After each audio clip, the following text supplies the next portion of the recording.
şey patlasın. Zaten patladı. Hepsi patladı.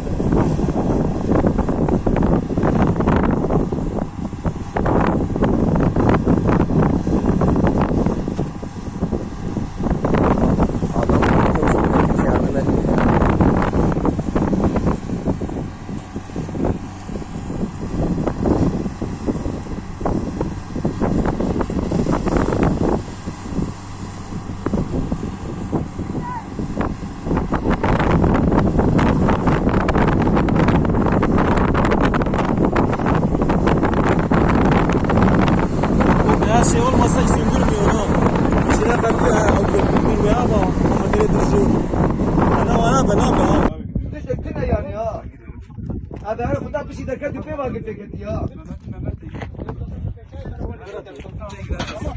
Sen Mehmet'in eniştesi misin? Bak eniştesi de geldi. Sıkıntı yok ha. Mehmet'in bir lira yok.